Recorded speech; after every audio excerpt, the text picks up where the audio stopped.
Empecemos.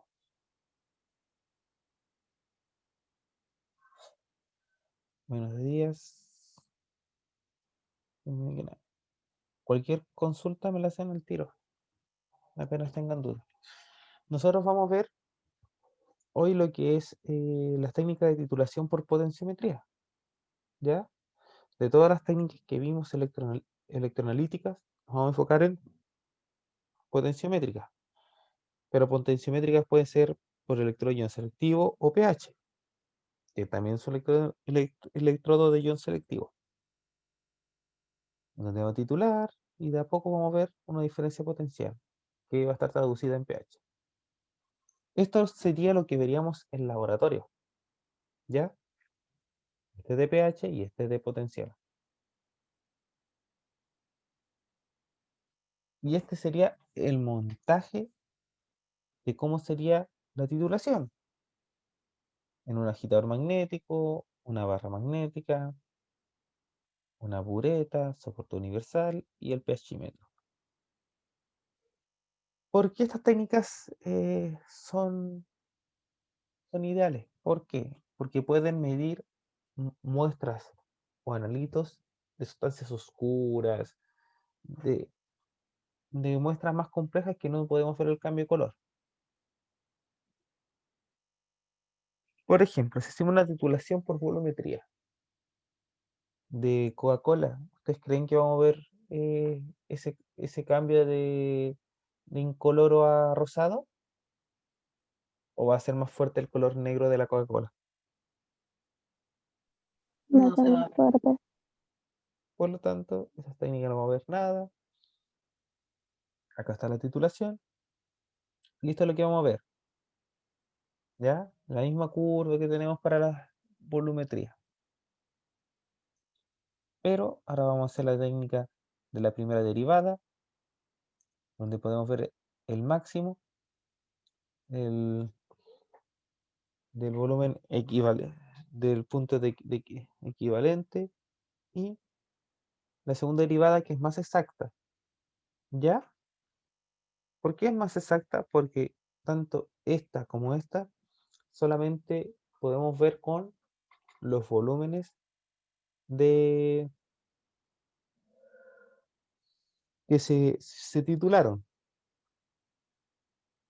Por ejemplo, si vamos de 1 ml en 1 ml, tanto la primera titulación como la primera derivada, vamos a ver un resultado de, por ejemplo, 16, 5, 4 números enteros. En cambio, la segunda derivada nos va a permitir ver con más exactitud el punto de equivalencia. Por ejemplo, si aquí era 10, aquí es 9,5, 9,53, ¿ya? Etcétera, etcétera. Entonces, ¿cuáles van a ser los objetivos de este lado, de esta clase? Vamos a determinar el contenido ácido acético en una muestra de vinagre empleando valoraciones potenciométricas, ¿ya? Y lo otro que vamos a evaluar como general van a ser los puntos de equivalencia de una reacción ácido-base de un ácido poliprótico como el del fosfato. Con una base fuerte, ambas se van a titular con una base fuerte, hidróxido de sodio. Pero, niñas, les voy a hacer una consulta. ¿Esta base fuerte es un patrón primario? No. No. Por lo tanto, nosotros, ¿qué hubiéramos hecho en el laboratorio? Hubiéramos preparado nuestra solución de hidróxido de sodio, lo hubiéramos titulado con KHP y hubiéramos determinado la concentración exacta del hidróxido de sodio a través de la evaluación con un patrón primario. ¿Ya? Como objetivos específicos, vamos a apreciar la variación del pH con la adición del analito de hidróxido de sodio. Vamos a construir gráficas pH versus volumen titulante para observar el salto del indicador del punto de equivalencia y efectuar un barrido de un volumen para ver el cambio de el cambio de rango y observar claramente los puntos finales de la titulación. ¿Ya? Acá también podemos ver los volúmenes titulantes, etcétera, etcétera. Vamos a ver el vinagre y se vería la Coca-Cola. Ya, a continuación vamos a ver los datos experimentales. Acá tenemos la tabla 1. Nosotros vamos a tomar un vinagre, los vamos a pesar primero, el volumen, y nos va a dar esta masa. Nosotros sabemos que el volumen el porcentaje de ácido acético de una solución de vinagre es del 6%. Al menos eso es lo que dice el fabricante. La concentración de hidróxido de sodio puede ser 0,1008 molar, con incertidumbre del 0,002 molar. ¿Ya? Entonces hacemos la primera titulación y vemos cómo añadiendo de 1 ml a 1 ml alcanzamos el punto de equivalencia. ¿Ya? Y obtenemos esta gráfica. ¿Ustedes habían visto esta gráfica antes? ¿En instrumental o en alguna otra asignatura? Ya. Sí. ¿Cómo ustedes veían el punto de equivalencia? Iban una línea recta, otra, y empezaban a trazar. ¿Cierto? ¿O lo enseñaron de otra manera?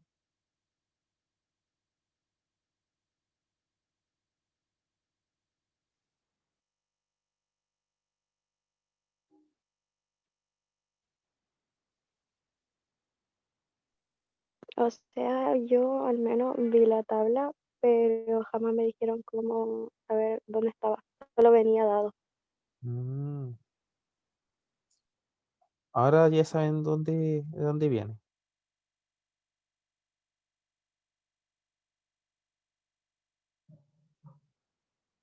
¿Ya? Y ahí está el valor que aproximadamente va a ser 14,9, ¿cierto? Pero como yo tengo mayor seguridad, porque si yo trazo más las líneas, está muy en la interpretación. Yo empiezo a derivar. Ah, no, ya. Vamos a medirlo 3 veces. Esta es la primera, esta es la segunda. ¿Por qué una segunda?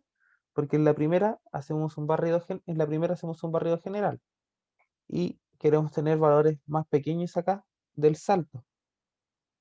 ¿Por qué? Porque para poder medirlo con mayor exactitud. Entonces acá tenemos los valores de la segunda medición. Si se dan cuenta, son más pequeños la variación en el punto de equivalencia. Y por último hacemos una tercera medición. ¿Para qué hacemos esta tercera medición? Para poder tener seguridad de que el valor es correcto.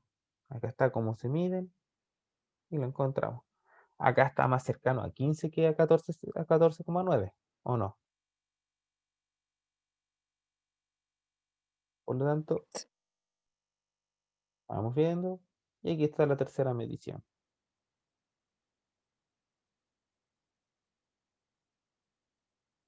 Hacemos las curvas.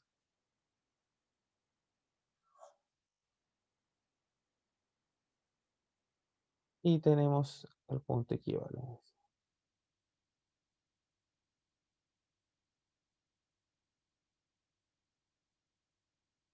Ahora, ¿cómo nosotros calculamos la primera derivada? Nosotros tenemos esta ecuación. Nosotros sabemos que la primera derivada es el pH final menos el pH inicial dividido por el volumen final menos el volumen inicial. Como en el primer dato nosotros no tenemos nada de volumen inicial, cero. No tenemos datos. El segundo, pH 3,6 final, inicial 3,14 y volumen final 1, volumen inicial 0. Y tenemos que es 0,46. Hacemos con el siguiente, tenemos los mismos datos, 3,8 menos 3,6, volumen final 2 menos 1, y tenemos esta variación de pH de la primera derivada. Y así calculamos todos los siguientes. ¿Ya? ¿Les quedó claro? ¿Dudas? ¿Consultas? Niñas. Sí, claro. Entonces acá, pero ahora también necesitamos el volumen de la primera derivada. ¿Por qué? Porque nosotros sabemos que el primer dato no existe. Entonces tenemos que hacer la variación. Volumen final más volumen inicial dividido en 2. 0,5, segundo es 1,5 y así sucesivamente. Y así construimos un gráfico volumen versus la primera derivada. Y obtenemos este dato. En este dato tenemos con mayor certeza dónde es el punto de equivalencia, ¿o no? ¿Lo pueden ver más claro, no? Sí. Sí. Ya se olvidan un poco de trazar las rectas, de cómo ver. Y hacemos lo mismo para este. ¿Ya? Y nosotros acá podemos ver es cerca de 14,9.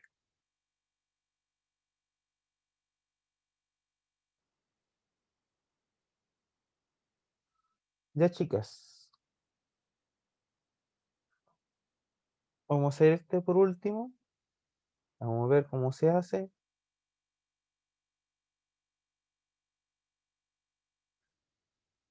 Seguimos los mismos pasos que den antes. Final menos inicial, dividido en volumen final menos inicial. Acá partimos de un volumen mucho más alto porque ya sabemos qué punto va a ser el cercano de equivalencia. Entonces solamente en el cercano de equivalencia tenemos valores más pequeños de variación de volumen. Entonces vamos, tenemos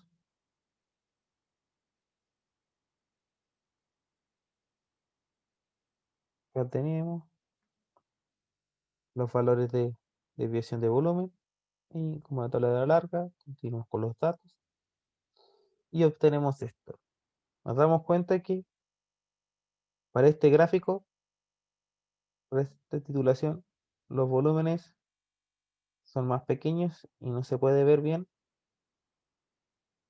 cuál es el punto de equivalencia. Por lo tanto, hacemos esto.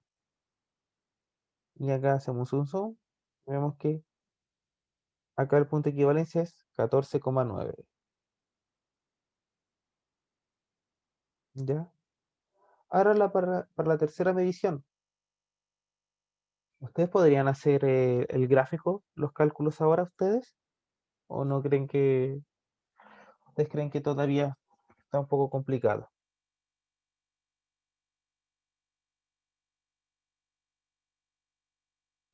Sí, sí podríamos, pero ahora ya no demoraría.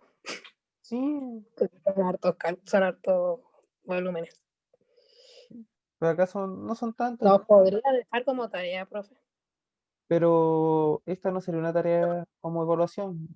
Me gustaría evaluar, me No como gustaría ver para cómo practicar. funcionan estos cálculos, pero para yo corregirlos y ver en qué están bien, en qué están mal. Ya, ¿Ya? Ustedes me los mandan después de la semana cuando puedan. Acá están las ecuaciones. Y aquí tienen los resultados. Un poco los volúmenes. Y vemos claramente. Ahora vamos con la segunda derivada.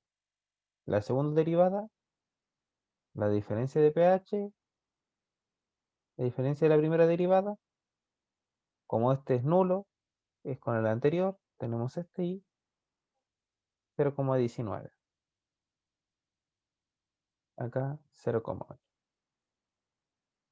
Y hacemos lo mismo con los volúmenes que hicimos antes. Y acá nos da mucho más exacto, porque el punto de equivalencia es cuando esta línea intersecta con 0. ¿Ven que este es mucho más exacto que antes?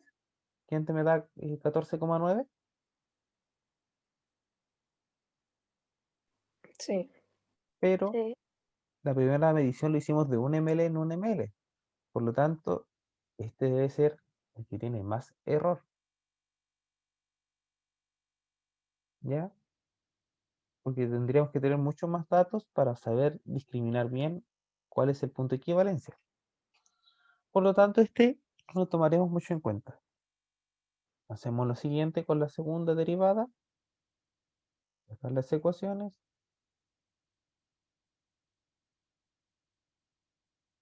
Y vemos. Y acá vemos que aquí está mucho más nutrido en datos y me da 14,9. 14,93. Por lo tanto, nosotros vimos que en el tercer gráfico también nos nutrió bastante de datos, por lo cual deberíamos ver el mismo volumen de equivalencia. Hacemos los datos, construimos nuestra gráfica, hacemos la variación. ¿Y cuál dato nos da? Nos da el mismo. ¿Cierto? ¿Les quedó claro esta primera derivada? Por lo tanto, nosotros tenemos dos datos iguales y uno distinto. ¿Qué hacemos? ¿Sacamos el promedio o qué hace, o cómo ustedes elegirían el valor correcto, señoritas? Porque en las tres titulaciones tenemos 14,53, segundo 14,93 y último 14,93. ¿Cuál de todos ustedes creen que sería el volumen adecuado? ¿O cómo calcularían el volumen del punto de equivalencia? Si tenemos estas tres gráficas. ¿Cómo ustedes cogerían uno y desecharían el otro o sacarían un promedio de todos? ¿Qué harían? Cuéntenme.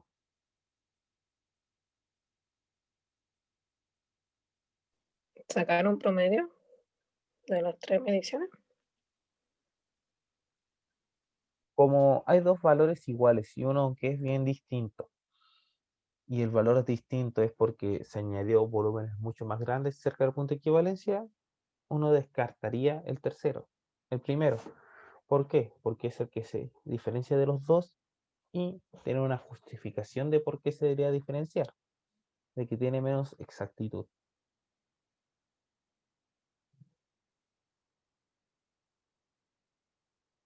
Acá están los valores del ácido fosfórico. Aquí lo hice mucho más rápido, ya tiene su primera derivada, su segunda derivada. Pueden después trabajar viendo esta tabla, viendo si la primera y segunda derivada ya la saben manejar. ¿Ya? Entonces construyo mi tabla de pH. Niñas, este pHímetro no se llevó a un pH tan alcalino para poder ver la tercera el tercer punto de equivalencia. ¿Ya? Ya que, como podemos ver acá, que el buffer, el pK sub A del primer ion hidrógeno es 2,12. Por lo tanto, el punto de equivalencia tiene que estar en torno al 3. Y el segundo es 7. Por lo tanto, acá se hace el buffer. Por lo tanto, aquí soltó. Y el tercero es, el pKa es en torno a 13. Pero ¿cuál es el problema de medir pHs muy alcalinos? ¿Se acuerdan?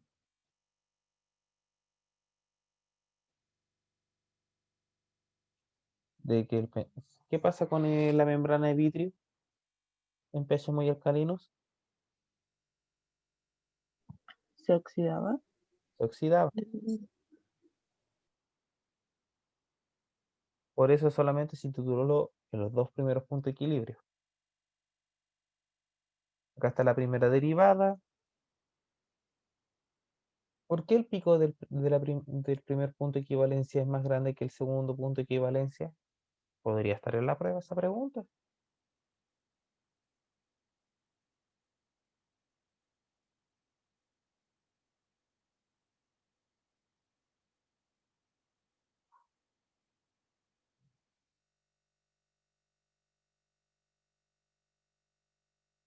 ¿Por qué ustedes creen que pasa esto?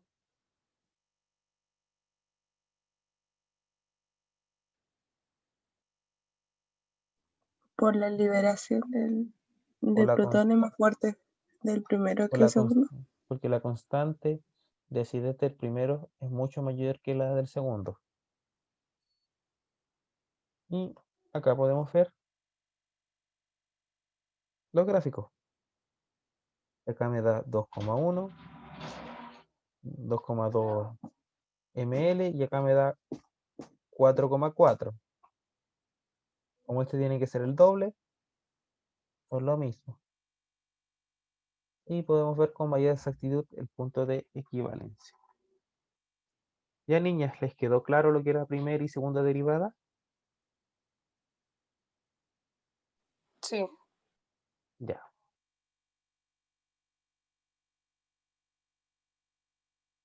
Esto lo van a tener que hacer mucho en el laboratorio, así que vamos a continuar en el programa.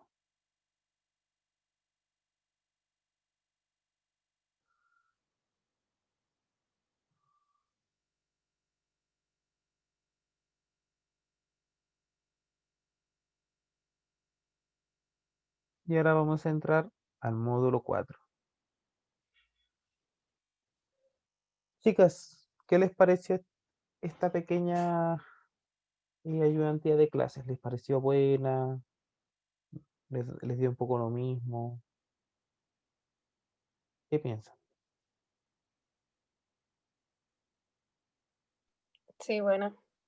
¿Alguien de ustedes ya tomó este curso o no, o ninguna?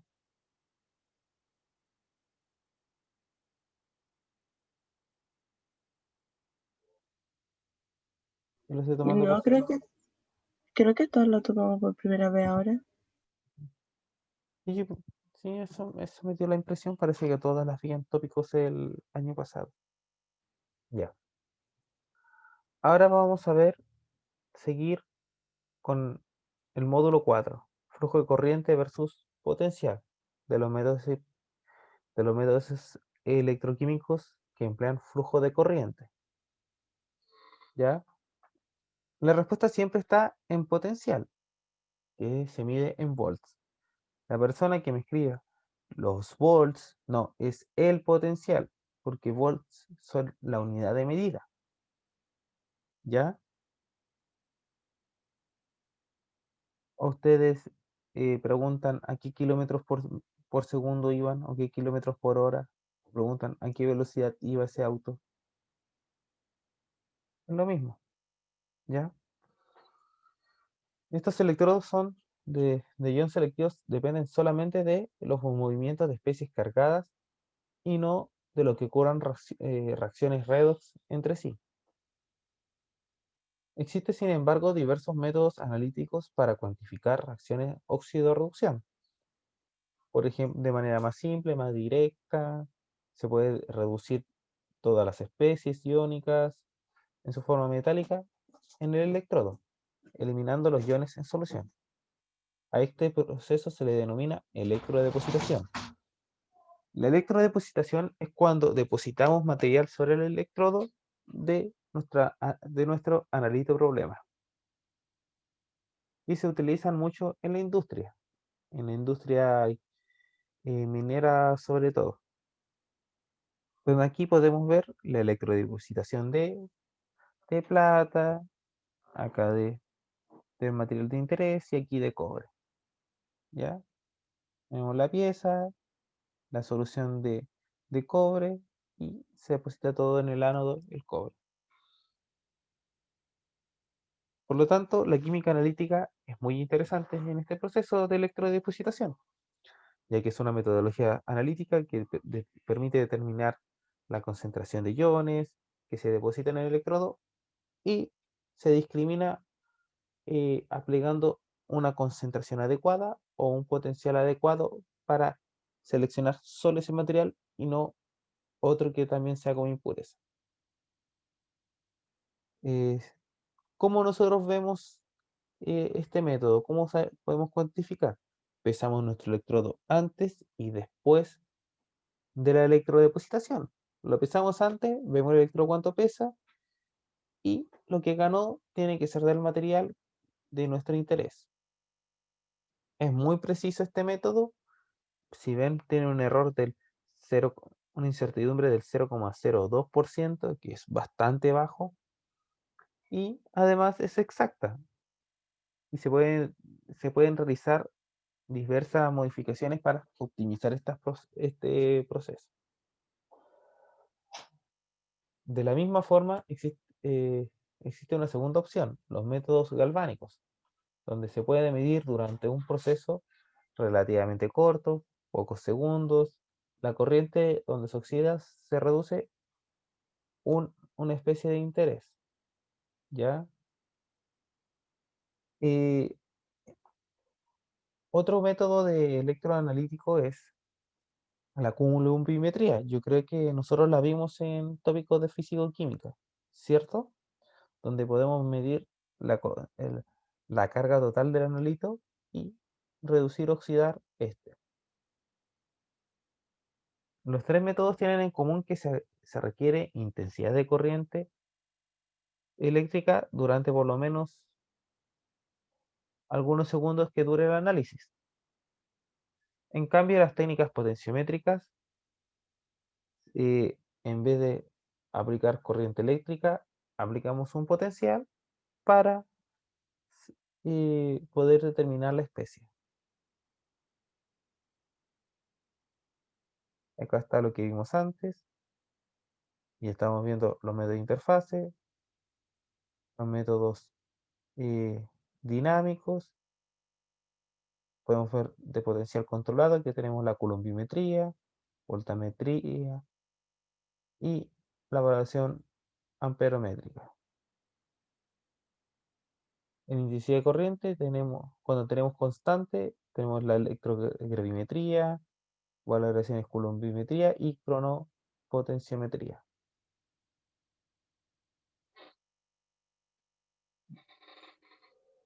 Ya. Este es esta es una celda electroquímica. Yo creo que la han visto desde primer año de la graduación y pueden ver los analitos que están presentes, que hay un cátodo, un ánodo, podemos ver cuál se oxida, cuál se reduce, por lo cual me va a generar un potencial eléctrico. Nosotros sabemos que el potencial generado con el potencial eh, con la corriente eléctrica son proporcionales hasta cierto punto. Después se va a observar un pico de corriente y la función lineal. Nosotros podemos ver la corriente límite, que es la desviación donde ocurre esta meseta de corriente eléctrica, ¿ya? Es- Esta pequeña parte obedece a la ley de Ohm, donde son directamente proporcionales y no hay nada. Ya, chicas, vamos a dejar la clase hasta acá y nos vemos el otro viernes.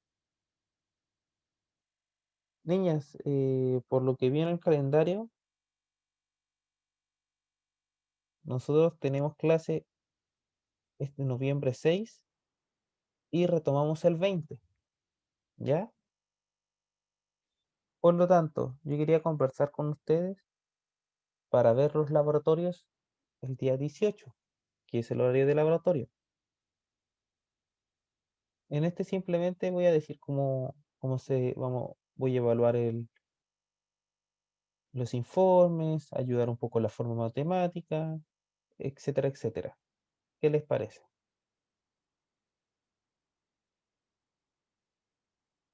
Niñas, Sí, profe. Siempre no hay problema. entonces nos vemos el próximo viernes y después el 18, porque estuve escuchando que la semana del 9 es libre, no hay clases, ¿o no? Creo que es semana de receso. Sí, una semana de receso. Entonces nos vemos el otro viernes. Chao, chao. Chao, profe. Chao, Chao. profe.